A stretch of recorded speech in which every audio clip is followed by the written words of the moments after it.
Sa loob ng 2 buwang girian sa Middle East, higit 6,000 mga OFWs na ang na-repatriate ng pamahalaan.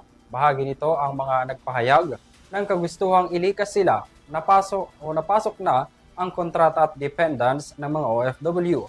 Ngayong linggo, inaasahan pang madaragdagan pa ang kabuuang bilang na yan sa panibagong batch ng mga repatriates ayon sa OWA. May karagdagang balita si Alvin Pelobel. Sa kumpirmasyon ng Overseas Workers Welfare Administration o OWA, umabot na sa 6,532 na mga overseas Filipino workers ang nailikas ng pamahalaan dahil sa nagpapatuloy na sigalot sa gitnang silangan. Ayon kay OWA Administrator PY Kaunan, ang datos na ito ay nagmula sa Department of Migrant Workers at sa OWA kabilang na ang mga dependents ng mga OFWs. Mula sa bilang na ito, nasa 1,360 ang mga independents ng OFWs at napag-alaman din ng OWA na mahigit sa 2,700 mga OFWs ang lumikas dahil sa sigalot. Halos 500 ang dahil sa terminado na ang kanilang kontrata at mahigit 200 ang umuwi dahil sa medical na dahilan.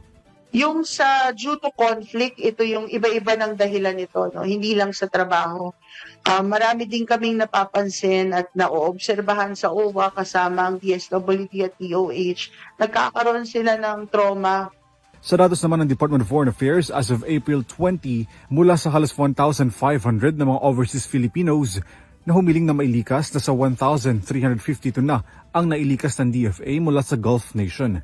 Una nang sinabi ng pamahalaan na kinakailangan pang idaan sa ground repatriation ang mga Pinoy sa gitnang silangan dahil sa seguridad sa airspace bunsod ng mga pag-atake sa pagitan ng Washington at ng Tehran. Halos magdadalawang buwan na ang sigalot sa pagitan ng Amerika at ng Iran, pero ngayon mayroon pang 3 bansa na nananatili ang bahagyang pagbubukas ng mga paliparan, kaya't mayroon pang posibilidad na magbabago ito depende sa sitwasyon sa rehiyon.